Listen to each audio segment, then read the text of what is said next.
Well, jeepers! You're listening to Smash or Pass. Hi everyone, welcome to another video on the JayBee Hello. and Millie channel. We are, as always, joined by Rhianna. Hello. And Devin. Hi. And today we have the absolute pleasure of being able to speak with Michael Kurinsky. Hey everybody, thanks for having me. Hey, thank you so much for joining. I suppose the audience that we have here will primarily know you as the production designer on Scoob and director on the upcoming Scoob Holiday Haunt series, but I think going back to the start of your career, one thing that I was checking out on IMDb and I was freaking out because I'm definitely a Disney kid, and to find out that you worked on so many classics like Beauty and the Beast, Mulan, Hercules, like it was just so mind-blowing. So how did those experiences come about? That started with, so I came to Los Angeles in 1991, and I actually was painting billboards for a living. But then I got a job through a friend doing, I did a television commercial where I painted a background for it. And one day I was at home, unemployed, and watching the TV at like midday, and my commercial came on. And I saw like the animation on top of it, and I completely freaked out. And I was like, that's what I want to do for the rest of my life. So I made my goal to get into animation. And so then cut to Lion King just came out. Disney builds a huge animation building that we call the Hat Building. And I was at a newsstand. I picked up a copy of Animation Magazine. I opened it up, and there was this 2-page fold thing with a picture of that new hat building. And it said, "We want your portfolio," literally. And I was like, okay, this is a sign. And I went to that building and I dropped my portfolio off. And at the time I was told they were getting like 1,000 portfolios a week or something crazy like that from all over the world. And I walk in, and there was this front desk, which was this circular desk. And this woman named Dee at the time was the person who was at that desk.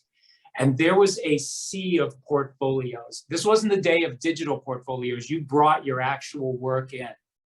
And there must have been 100 of them, not kidding, all around that desk. And she said, just put it down anywhere, fill this form out, we'll get back to you. And I was like, I'm never going to see this portfolio again. I'm never going to hear from anybody again. Cut to a couple months later, I got a test to take to be a background painter. I had a week to paint it. I painted it. I heard a couple of more weeks went by, and I was told I was accepted as a trainee. So I went into Disney feature animation as a trainee, trained for a couple of months, did some test backgrounds, and they were like, yep, you're ready. And they threw me on production of Fantasia 2000. And that's how it all began. Wow, that's incredible. Did you ever like try and track down the test paint that they asked you to do as like a memento of this is how I got into it? I have no idea where the original painting is. I took a photograph of it because I thought if this actually happens, I want to remember it. Yeah, so I took a photograph of it, a really decent one. And so that's all I have of it. I have no idea what those tests are. So, and they must have had a lot of them done by a lot of different people because, like I said, they were getting, hundreds of portfolios over that time. That is honestly so inspiring. I mean, it's incredible just to hear how well things worked out. And I think you kind of started to touch on this a little bit, but prior to working with Disney, would you have said that you were a fan of animation? Absolutely. I grew up watching cartoons. I remember, so I was a big Looney Tunes Warner Brothers fan. And I remember on Saturday mornings, there was this thing called the Bugs Bunny Roadrunner Hour. And when you're little, an hour seems like forever. Like it just seemed like an endless stream of cartoons that was never going to end. It was my favorite thing because it just seemed to go on forever. And that's where I fell in love with animation. And I did see a lot of the Disney classics in the theater. They would re-release them into the theaters every like 7 years or something like that. And so I saw a bunch of them in the theater, and I really loved those. But I would say my favorite things growing up were Looney Tunes And I was a huge fan of the Flintstones. I still am. I love that cartoon. I've always loved that cartoon. There was something about that, the humor in the Flintstones that really spoke to me. So yeah, I was kind of all over the place, kind of Disney, Warner Brothers, Flintstones, Hanna-Barbera. I kind of liked it all. And it became synonymous. There were people who, when I was in high school, I would just doodle and draw all those cartoon characters, and cartoons, animation, and I kind of became synonymous. People sort of thought of me that way. It's always been a part of my life. Were there any specific other shows or animators that inspired you to go into this field? Not animators, because I never was an animator. I only in production and on things before I became a biz dev artist, and I know we're going to talk about that. I only painted backgrounds. I've never animated a thing in my entire life, which is kind of funny. Like I've done many interviews and things like that, and had things written in newspapers or whatever, and it's like they just refer to you as animator. You know, Michael Kurinsky animated, and you're like, oh, okay, whatever, you know, but it's like, I've never animated anything. So as far as specific animators, I knew I did like the Looney Tunes animators from like the 40s. All of those animators who were working then, which were kind of the classics, the Bob Clampetts and the Chuck Joneses and everybody like that from the 40s and early 50s. That was my era that I liked the most. But like I said, my favorite shows, Looney Tunes, Flintstones, a lot of Hanna-Barbera stuff. That's what I grew up on. Oh, wow, that's so interesting. And, you know, you listed off so many cartoons that all of us, we've watched countless episodes, and there's just something about them that make them so special. And I guess talking about things that are special is that we touched upon, you know, the fact you worked on Disney movies and things. Do you perhaps have one that you're possibly most proudest of? Because I know it must be really hard because they're all so amazing. Yeah, each one had their different things that I loved about them. I mean, Atlantis was really cool to do a style that was so out of the Disney style. But I mentioned that I started on Fantasia 2000, and I would say that was the most special movie that I worked on there. It was my first, my fledgling, you know, introduction to working in feature animation. And because, you know, if you've seen that movie, it's a series of shorts that are all strung together into a movie. And each short had a very small crew on it. So even though I was new and I was, you know, a trainee, or at that time, I got promoted to an apprentice, the amount of responsibility, because I wasn't on one with a bigger crew, I was asked to do a lot more on those shows than I think some people who were on some of the bigger movies at that time were asked to do. So I was doing color keys early on in my career because we only had a couple of hands to do them all. So I was asked to jump into stuff early on Fantasia. And also just because really, animation is an art form, and we know that, but there was another level art form of Fantasia, you know, and I think that made it very special for me to work on those pieces with each one with different directors and kind of learn new sensibilities. I think it helped me grow a lot quicker in the whole process to be a part of that movie. Wow, that is incredible, and it's just amazing how your career's progressed. Like, you've done so many different types of things, and I guess not being an expert personally on what different things entail and everything, from a lot of this work, you know, doing the backgrounds, you then went on to do stuff like visual development on things like Cloudy with a Chance of Meatballs, and, you know, more recently Into the Spider-Verse. What would, like, you know, visual development entail from a work perspective? So yeah, I made that transition. I left Disney after almost 10 years, and I got a call from an ex-Disney person, a guy named Mike Humphries, who Mike's a veteran Disney and animation personality. If you don't know him, you should look up his work. He's amazing. But Mike had recently left Disney to go over to Sony Pictures Animation to start production designing their fledgling first project ever, Open Season. And he called me and said, would you be interested in coming over and being part of the visual development team? Now, I have never had done visual development before. I had only painted backgrounds, like I said, for close to 10 years. But I went over, took a tour, saw what they were doing, met the directors, and I took a leap and said yes. And it was the best move of my career, because background painting was great, but when you paint backgrounds, that's all you do.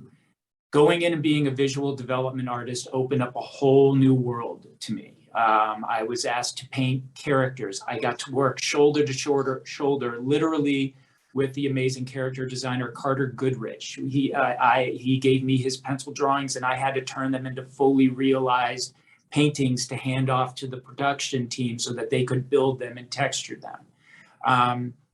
Color keys, because I had done some work, like I had said, at Disney. I started color keying and worked on my first color script. And I helped develop the style that eventually became the background, the environment look for Open Season. So, I was asked to do a lot of things. I did graphic design for signs and things like that, stuff that I was never asked to do as a background painter. And so I think it kind of opened me up creatively and showed the people there what I was able to do. And I worked on Open Season for a little under 2 years. And at the end of that, I was asked to art direct Cloudy with a Chance of Meatballs. So I took that I went from background painter to viz dev to art director in a few short years. I made some big leaps there. And that cracked up more things wide open for me. So being an art director and being in charge of a team and sort of helping to lead the charge with a production designer artistically on a movie was a huge experience for me. Yeah, I mean, all you need to do is look at something like your IMDb to know that progression and how like one thing kind of developed into the other, and it's just so amazing to see. And you always bring such a cool style to everything that you've kind of been involved with. And I know that you mentioned the whole production design aspect of things, and I think you made your debut as a production designer on Hotel Transylvania too, if I'm not mistaken. So was that was being a production designer something that you kind of had your eyes set on at the stage of being working in visual development, or did it all just kind of coincidentally happen? Bit of both. Is that a fair answer? So it's like we all have dreams that we want to always do more. I mean, and this is something I've told people in many talks that I've done and everything like that. It never hurts to tell the powers that be where you see yourself and what you'd like to do someday. It doesn't mean they're going to go, great, start that tomorrow. You know what I mean? Or it doesn't mean they're going to say you're going to do that next week or next month or next year. But letting them know that you feel that you're ready to do those things is step one. And I always let people know that, yeah, I would love to be a production designer. I would love to lead a team artistically. And I've always said, there are better artists than me. There are worse artists than me.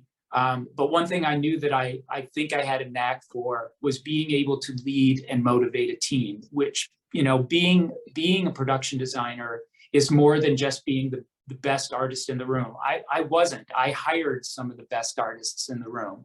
But being able to lead and communicate what you want to get out of those artists is a talent within itself. And I always felt that if given the chance, that was something I could do pretty well. So I got that opportunity, like you said. Actually, I will say it wasn't Hotel Transylvania 2. It was on another movie that didn't make it. And for like 6 glorious months, the first movie I was asked to production design was a movie called Kazorn and the Unicorn. And it was a Sony project that was being developed, and I loved it. And it was going to be directed by the late Kelly Asbury. If you know who Kelly is, Kelly directed Shrek 2 and Ugly Dolls and a bunch of other things. And I got to work with him for like 6 months on this project that was totally fun. And then Sony decided they weren't going to make it. And I had no idea what was going to happen. And I got called into a meeting and I'm like, oh my gosh, I'm getting laid off. And they were like, we'd like you to now production design this movie. And that's where I got handed Hotel Transylvania 2, which was really, really fun to do. And that, yeah. And so, like I said, I wanted it, but it did kind of just sort of fall. It just sort of happened and fell into my lap, and I just ran with it.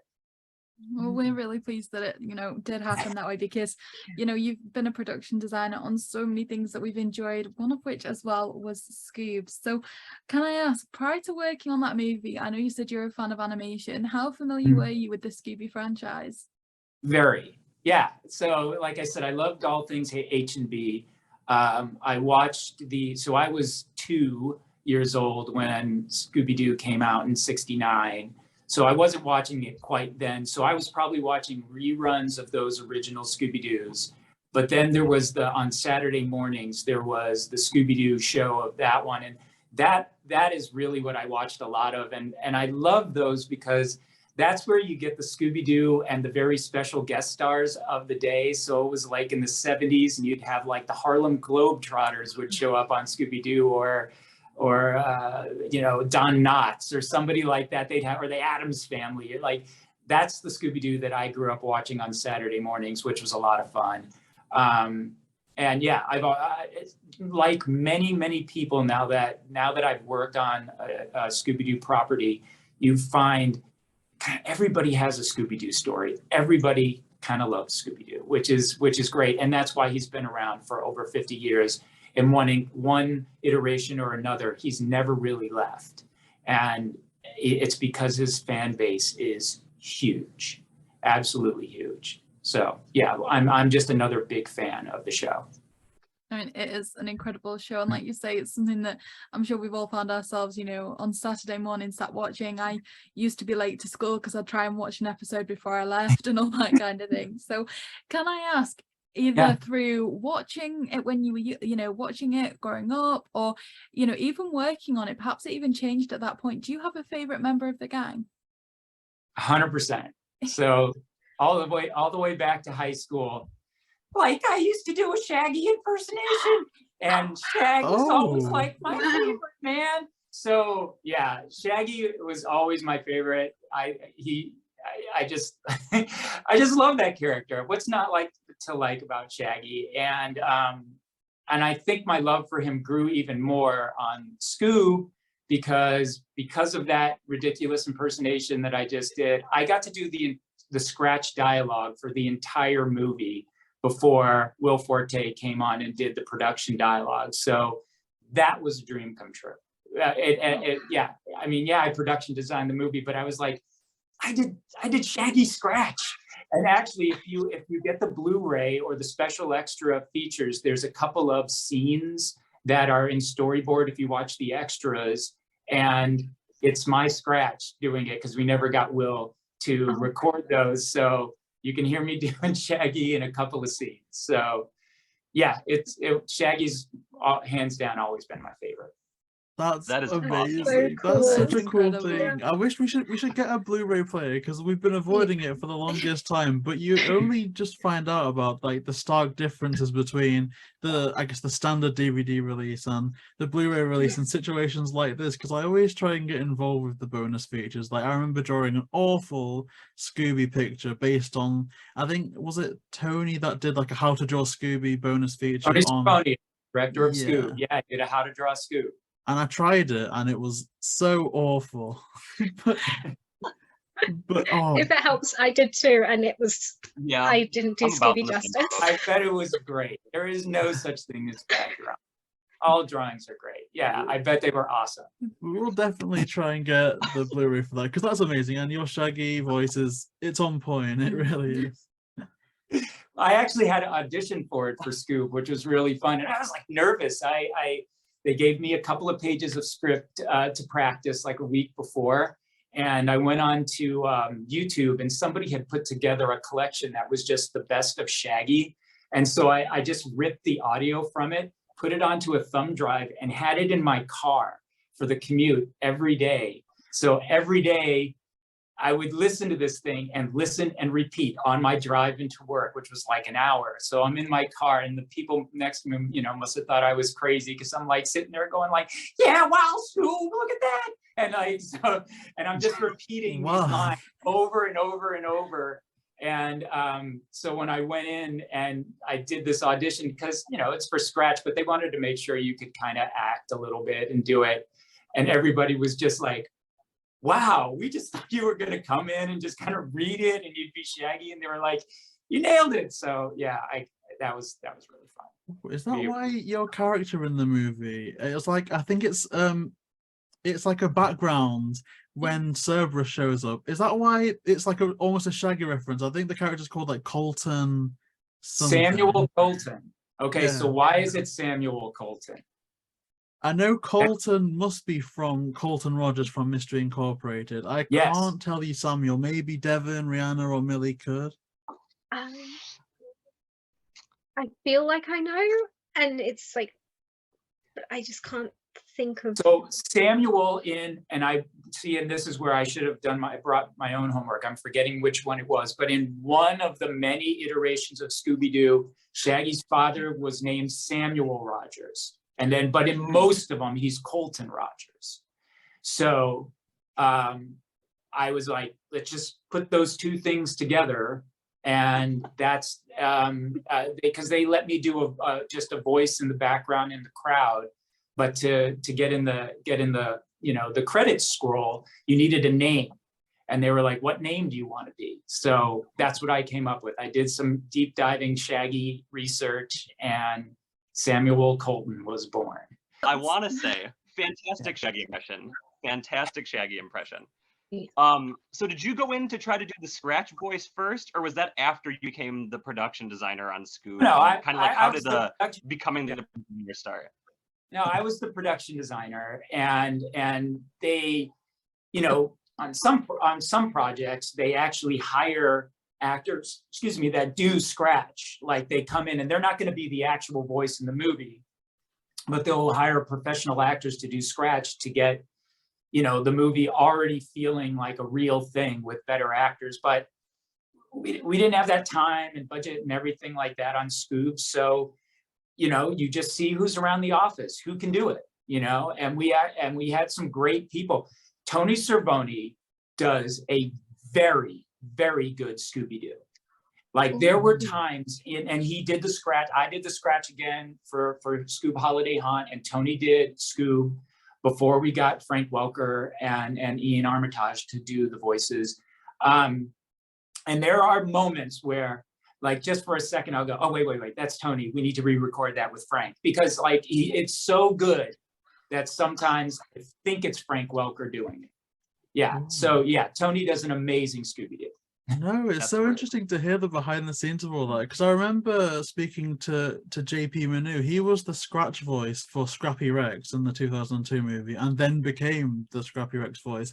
And I don't think you can say the same for Neil Fanning. I don't think he was a Scratch. I think he was the stand-in that became the voice. But it's so interesting to hear about how some roles work like that. And I don't know, I'd love to hear Tony's like version of Scooby one day. I mean, maybe if Frank Welker ever decides to retire.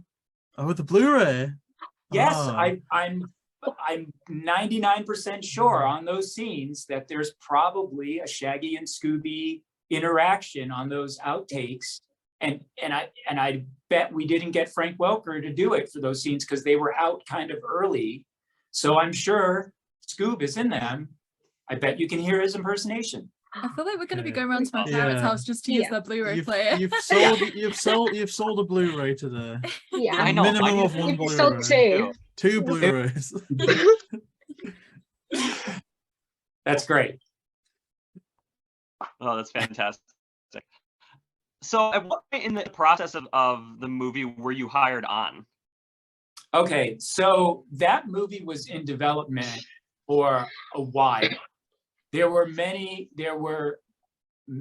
people in charge of that movie. I can't tell you all the specifics only because I'm not 100% sure, but there were many different names and people involved in that movie. And I'm not sure why or when it got to a point. Several years went by And it got to a point where they wanted to bring in a production designer, and I was working at Sony, perfectly happy there.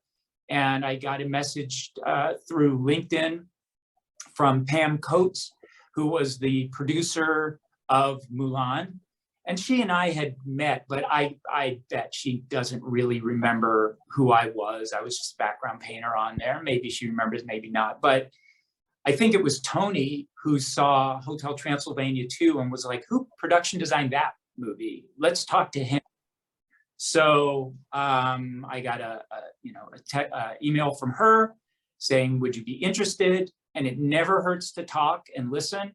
So I went and had lunch with Tony, and something really clicked. He and I hit it off incredibly well. We're almost exactly the same age. We're about a year's difference. And we grew up watching the same things. We have the same points of reference as far as movies and animation and music that we like. And we hit it off really well. And I remember leaving that lunch, and I called my wife from my car, and I said, I'm not really a gambling betting guy, but I'd bet the house and the farm and everything else that I'm going to get a call and they're going to ask me to production design this movie.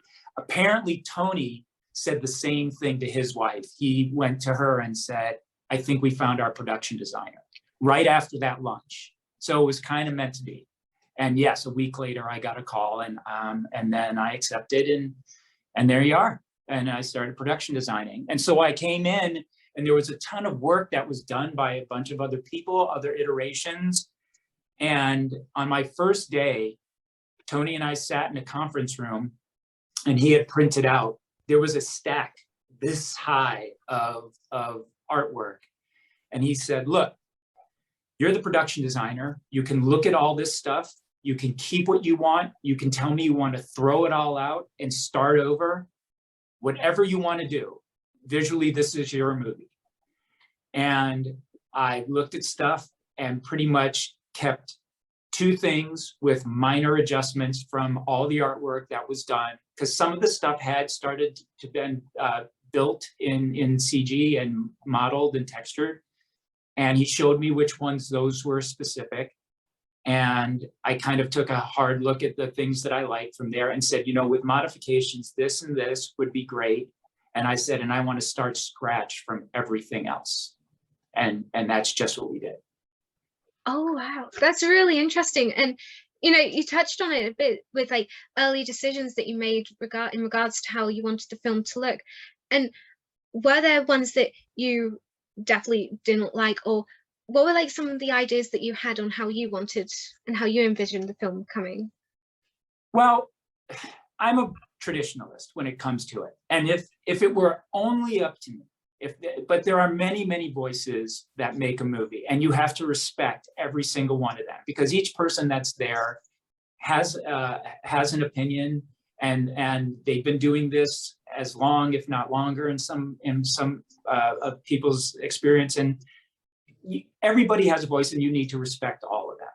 If it were solely up to me, those characters would have looked 1,000% exactly like they did in the 1969 Scooby-Doo. No changes, no nothing. Fred's hair, ascot, everything. Because that's kind of what I'm at.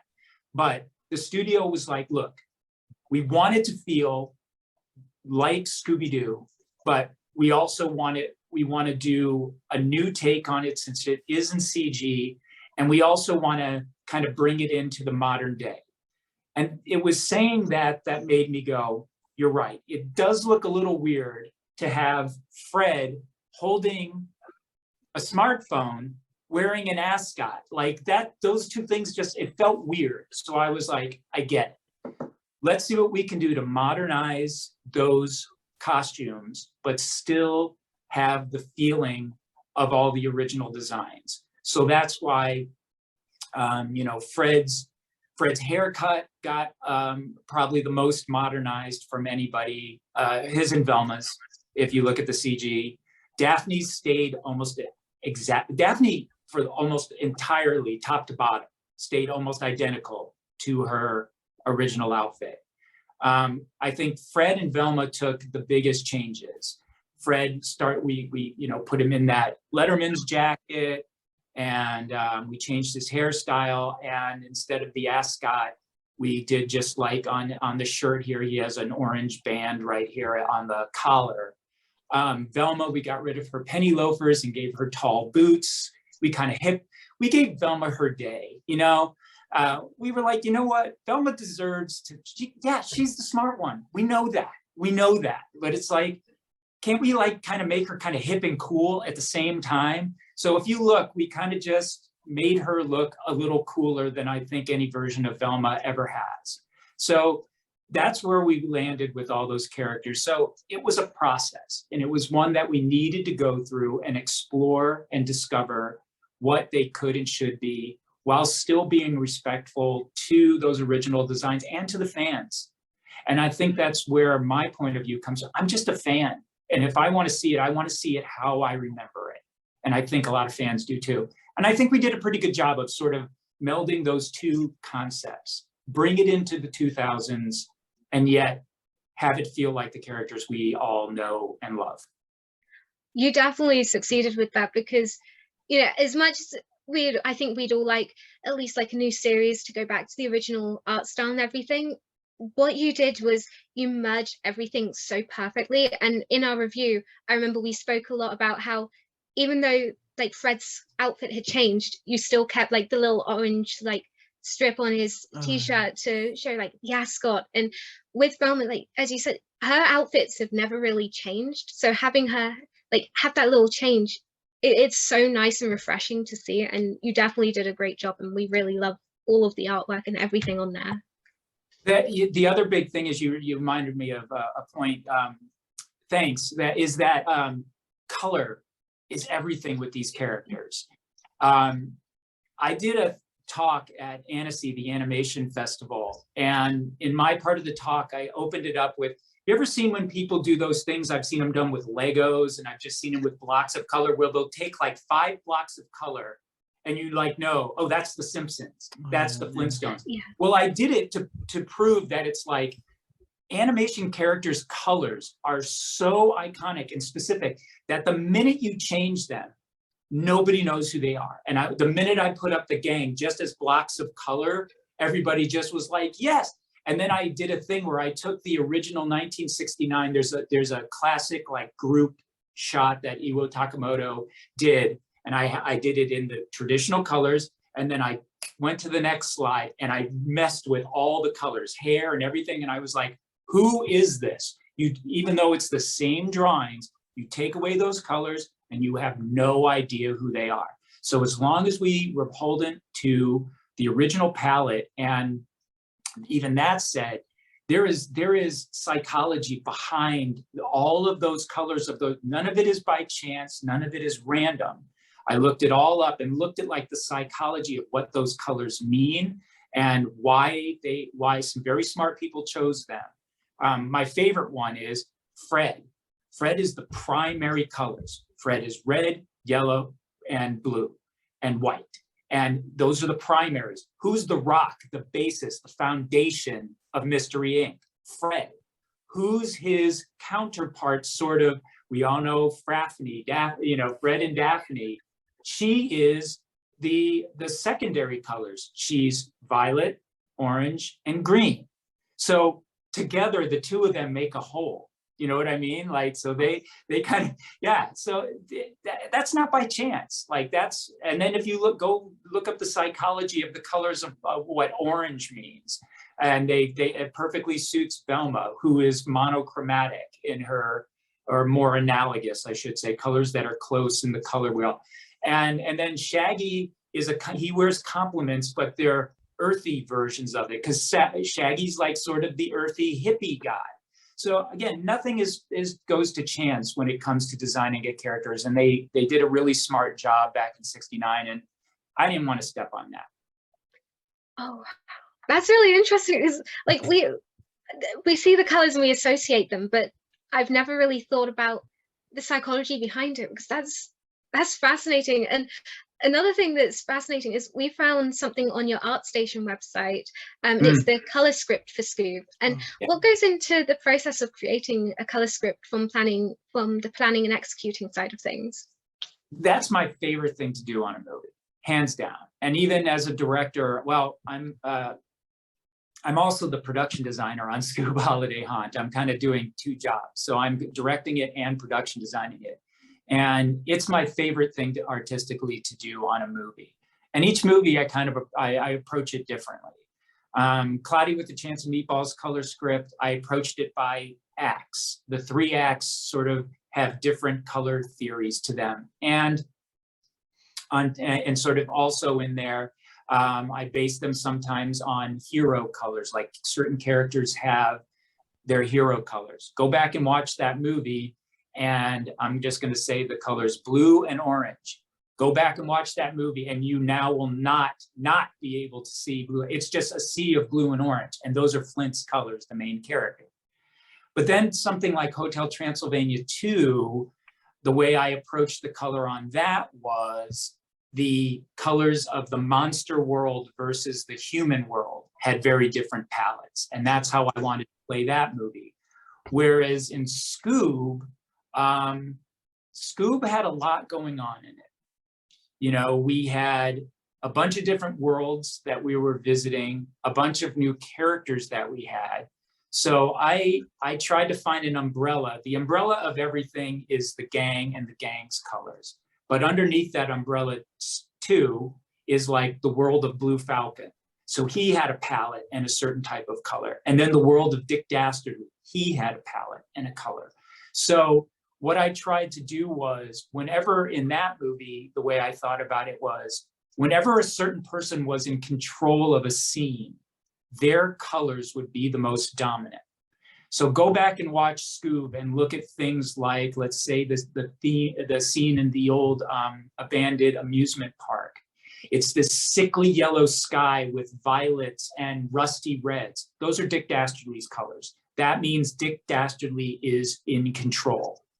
Other scenes are more the gang's colors, either darker versions of them, sometimes lighter, but that means they're in control. They're solving the mystery, figuring things out. So using color like that to show emphasis. And then like Blue Falcon, he has in his ship, it's very Blue Falcon and blue and supports him. But then there's moments at the end of the movie where Blue Falcon has his moment where he shines, and blue, just watch that moment. Everything up to that point is purple and green, which are Dastardly's colors. He's in charge. And then there's that moment where he rises, the Falcon rises, and everything's blue for a moment. So I think that's how I thought about that movie in particular, was to base it on characters and their palettes, then and then string that out along the story.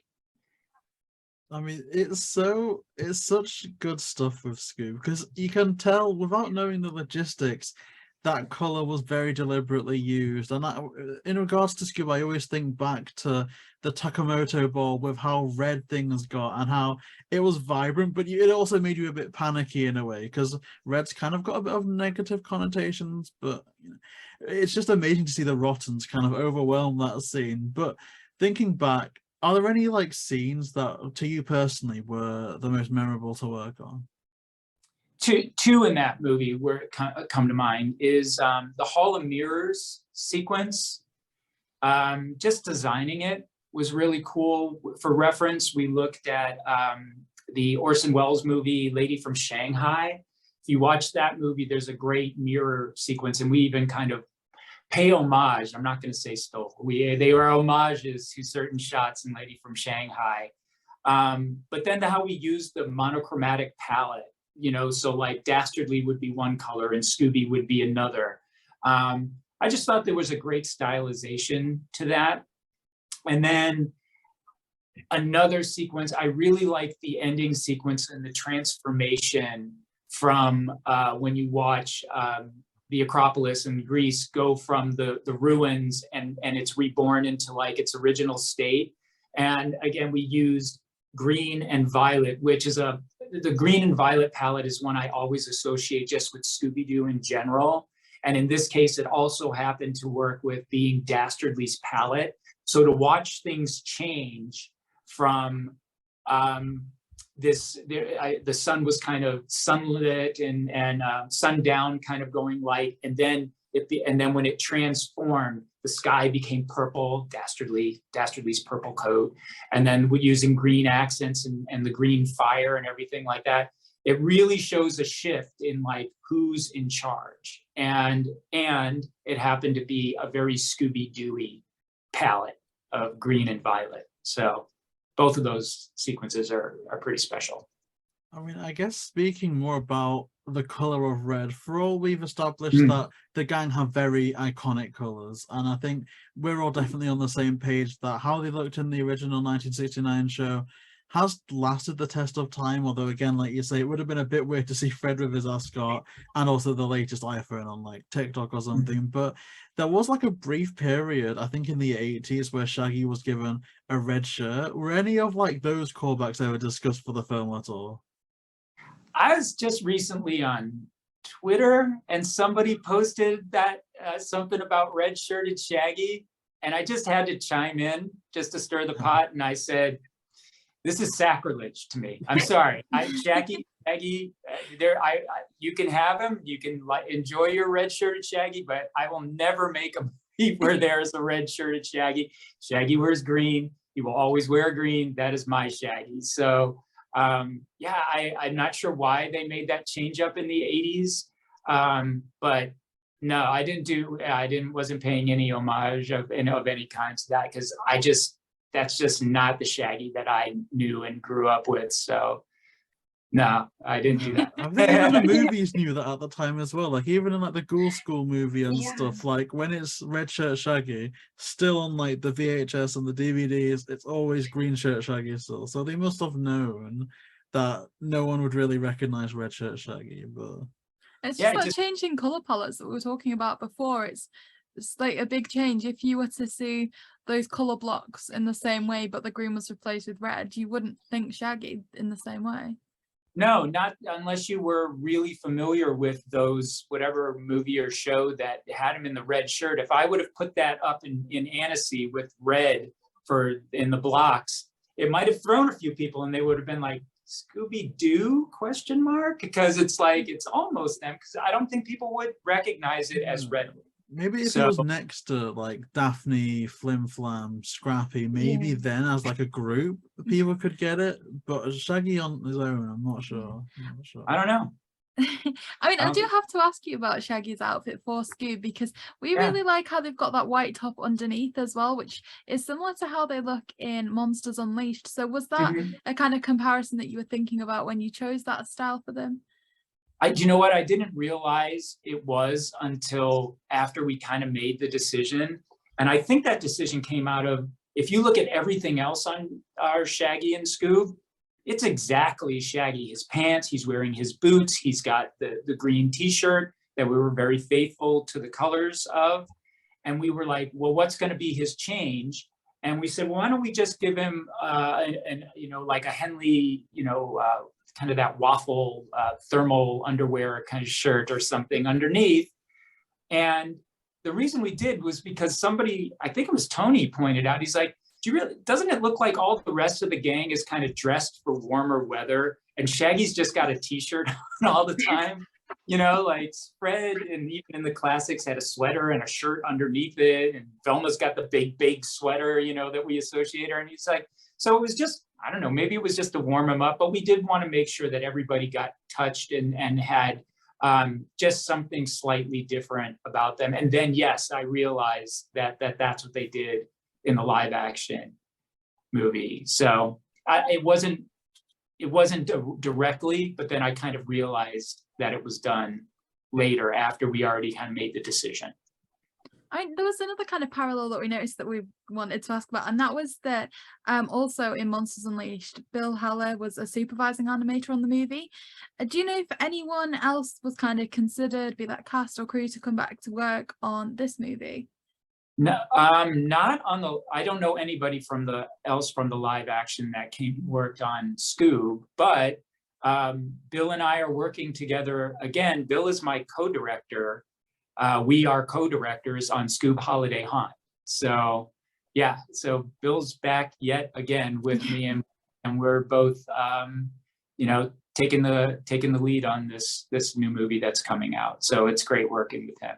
But I don't know anybody else with the live actions that that worked on it. Maybe he would. As far as animators, he might know some CG animators that worked on that live action, but I don't.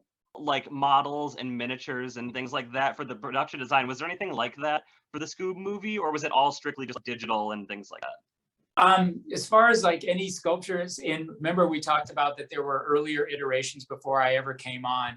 At some point, somebody did this really beautiful sculpture, and I don't know if it was the actual sculpture, it probably was a cast, but it was just a few feet outside of my office for years. And it was more anatomically correct to a Great Dane. So it was like if you took the Scooby-Doo design and combined it with a real Great Dane, that's what this one was. And that was a direction that they were going to go, I think, in the previous iterations before I came on. But no, we never sculpted anything physically. But we had on our Viz Dev team an amazing digital sculptor, a guy named Ravi Kundi.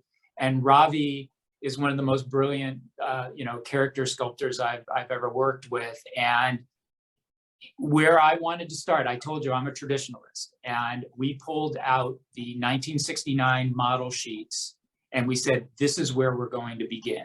And we modeled those, and I would work over his shoulder, and Ravi modeled, and you could put Iwo Takamoto's just line drawings over his, like the profile in the front, and he could flip them on and off. And it was like a 1-to-1, like that's Fred and Daphne. And then, but the thing is, those designs were never meant to be seen in full 360. Like they were meant to look good in like this position and, you know, this position maybe, but like, what does this position look like? 3/4 down, like nobody, like, so then we had to like put those designs aside, because we found that if we turned a character at one point or another and looked at him from an angle, we're like, whoa, what happened there? It broke. Then we had to find the design of a character that worked at all angles, because you never know where your camera is going to be in a shot. So we started faithfully, but we are not making a 2D movie. And then we had to put those things aside and make 3D characters that worked from as many angles as possible. And there were still angles that they didn't look great at, and we just said, we're not going to shoot them from those angles. And if the camera's pointing that way, we're always going to position the characters in the most flattering way. And that is a thing that Bill Holler is really great with, always making sure the characters look like themselves. It sounds funny to say, but it's like, yeah, that's the Fred model, but you put him in the wrong position and his wrong head tilt, and it's just like, that's Fred's weird cousin or something. You know, it doesn't look like Fred anymore. Even the Rigby house looks so much like the Where Are You, like the mansion from the intro. It is. Oh, I designed that. Yeah, I did the initial designs for that, and then somebody kind of took it and ran with it. But it was absolutely based off of that opening up from Where Are You, Scooby-Doo. Yeah, there are Easter eggs upon Easter eggs upon Easter eggs in that movie, and it was really fun that when the movie came out, having people find them and put it on Twitter, or literally directly tweet me on Twitter and say, "Ooh, I found this. Is this, so there's endless homages and Easter eggs in that movie. If you can find them all, good for you, because there's a lot. I mean, a lot. So the last question was about kind of the context around the movie's release, because of course there'd been 2 other theatrical releases for Scooby before, and this was intended to be the 3rd one to go out in theaters, to be seen, to be premiered in that way. Yeah. But of course, the pandemic and everything happened, causing Scoob to be released digitally. I believe the first movie to ever have that digital release. Now, to what extent, like how far into production did the pandemic affect things? Was it just distribution, or did it slow down anything on animation level or anything like that? Here's what was amazing about animation, and I want everybody in the film industry to open their ears and listen to this. In COVID, all you live action productions shut down. What kept the film and TV industry going was animation. And never discredit our value to this industry. It is an art form. We are making the same things as you are, and we were able to do it in the middle of a pandemic. In 1 week, every single studio that I know, and I have friends at every studio, IT people worked round the clock to get people set up at home, and there wasn't a single production of friends that I talked to who were in the middle in different stages of production that's missed a beat. Within a week or two, they were up and running again. That's kind of nothing in time of, in movie time. For Scoob, we were told one day, go home. We can't be in the offices anymore. We thought we were coming back in a couple of weeks. Well, we all know that story, what happened, 2 years later. We all came out of our doors, and the sun hit us and everything. But as far as the end of Scoob is, they brought over something called the Dream Color Monitor, which is like a really high-end color precise monitor to my house. And I was able to final the last lit shots of Scoob in my living room. And that's how, the only thing that I had to do I had to do on the lot was do something called DI, digital intermediate, which is basically going and looking at the final color correction on a projected image. And I went into Warner Brothers Studios, and it was a ghost town. There was nobody there. It was on extreme lockdown. You had to be on a list. If you weren't on that list, you were not getting in, because this was at the height of COVID. This was like, what would that be? March, April of 2020. So like everything just went into hard lockdown. And so I went and finished it there, but it didn't really throw us all that much, because people rallied and figured out a way for us to complete this movie, which we were almost done with anyway. So that helped. But yes, animation managed to survive and keep our industry, the entertainment industry, going through those years. And I just want to make sure that that is heard and well received out there. Wow, no, that definitely. is awesome. Like amen to that. That is just, animation is just such a wonderful medium, and like you say, animation can tell the exact same stories as a live action, and in some instances I think it can benefit from being animated, because I think that probably more is achievable, through the medium. And I think we're getting to a stage nowadays where you look at some of like the Marvel things and some of like the VFX, you'd almost, it's kind of blended into one. But I love animation so much. It's incredible. Most of the live action stuff that we're calling live action, do you know how much animation is in those? You brought up Marvel movies. I mean, it's mostly all of it, and the environments that you're seeing, they're not there. So they might as well be doing, CG environments like I do. They're creating fully CG characters of all of their characters like I do, and our team does. And yeah, it's same. It's same thing. And they have an art team and a production designer that needs to design those things just like we do. It's no different. We develop story. We board it out, we do animatics exactly the same way they do in those movies. There's nothing different. We work with voice actors in the studio with them. Nothing's different. Nothing. Absolutely nothing is different. And even like hardcore Spider-Man fans, a lot of them will put Into the Spider-Verse as their favorite Spider-Man story of all time over like a lot of even the original live action stuff. And I love Into the Spider-Verse. Like I could watch that on repeat. Game changer movie. Absolutely. I love the movie. I was proud to be. I did a tiny little bit of work on it, and I was so proud that that I actually got to do a little bit of work on it. And you can't take anything away from that movie. Live action, animation, anything in between, it holds up with great action films, and it doesn't matter that it's animated. I want that wall to come down. It has been, I feel like, for the past couple of years, but I want it to come down harder. Like, there's no difference between, I'm directing a movie now with Bill, and what we do on a daily basis, there's no way it can be any different from what a live action director is doing. We're doing the same things. We have sets, we light those sets, we have actors in those sets.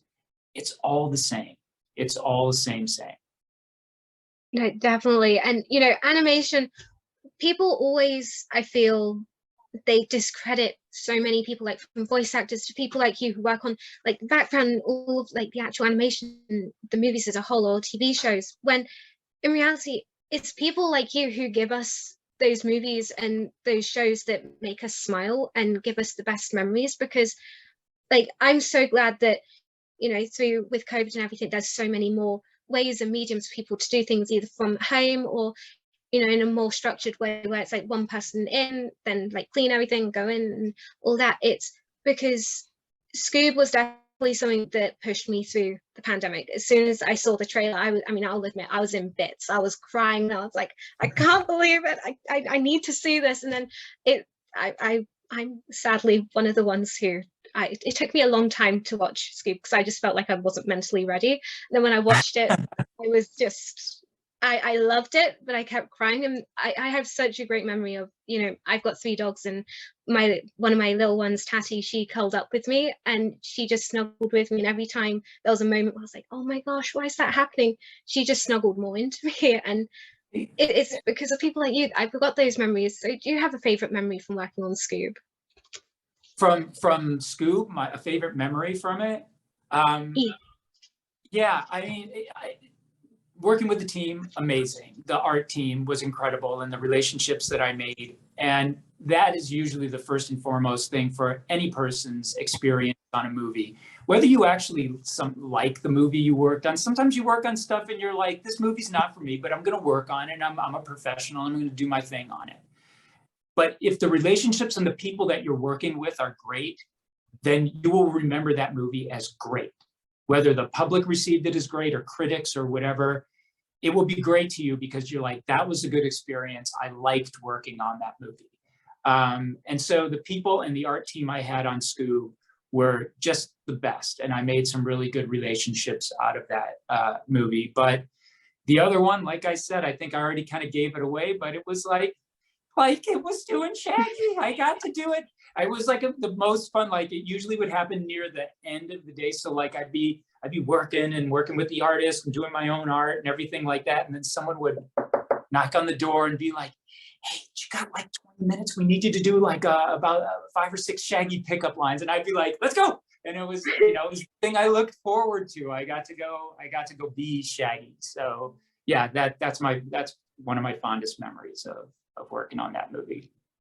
One of my favorite moments on Scoob was, I did say, yes, it was voicing Shaggy, but there was a scene where there was going to be a scene where Shaggy, you watch Shaggy make one of his classic sandwiches.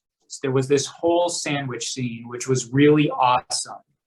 And the music, the song Eye of the Tiger was playing while he made it.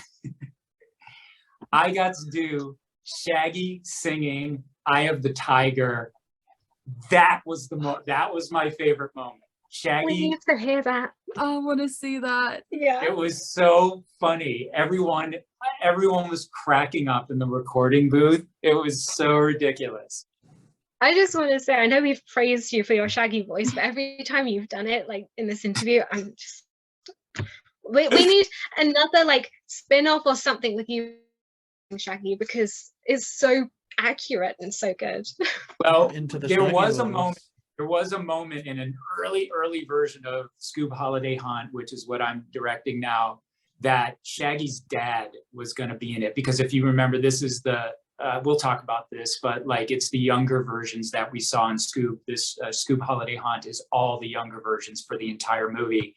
And there was a moment where we were going to meet some of the gang's parents, and I already had it lined up in my mind. I'm like, I'm going to be Shaggy's dad. That's it.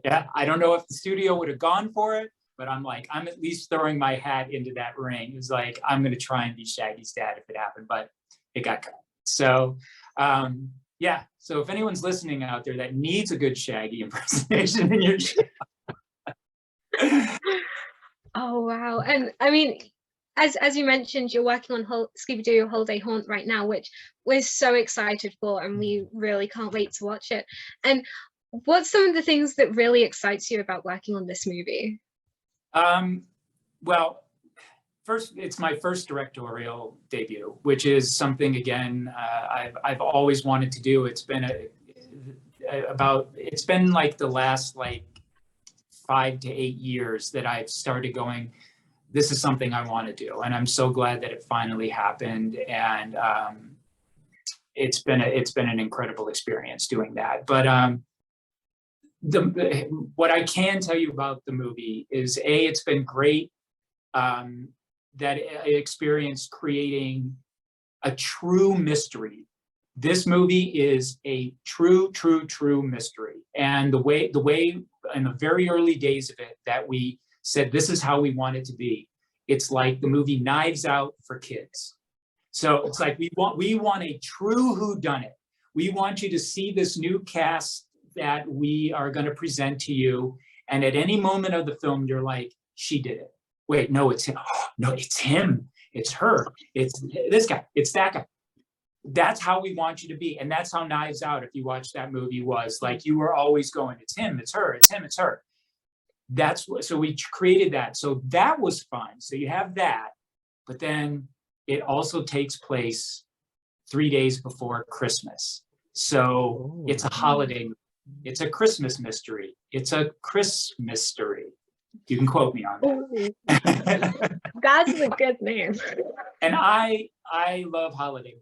I have a 21-year-old daughter, and Anya and I would, since she was little, we watch every year. We pull out all the DVDs. I have a lot of them on digital, but like we still have all these, a stack of DVDs. And right when the holidays, right after Thanksgiving, that stack comes down, and we just go through the stack and we watch all of them. Animated, live action, everything. And I love a good holiday movie. And so to be able to make a true mystery and a Christmas movie at the same time, that is the joy of this movie. And to be doing it with, I have to say, with the kid gang, makes it more fun, because kids in Christmas are awesome. And here's more that I will tell you from that. So, we saw the gang in the first 10 minutes of Scoob, and we saw how Shaggy and Scooby met, and we saw how they both met the rest of the Mystery Inc., and we saw them solve their first mystery on Halloween, right? So this takes place in the same timeline. This is only about a month and a half later. So they've only known each other, and this is like what you're going to see is their first real mystery that Mystery Inc. has to solve. That's what this story is. And so they're still getting to know themselves as friends. They're finding out what each other's strengths are as mystery solvers. So it's exciting to do things and have firsts in here. The first time this was said, the first time this was done. I'm not going to tell you what those are, but they're all the classic tropes that we love Scooby-Doo for. But I'm like, we're saying this is the first time that you're seeing those things happen. So that's pretty special too. I think the fans are going to enjoy that.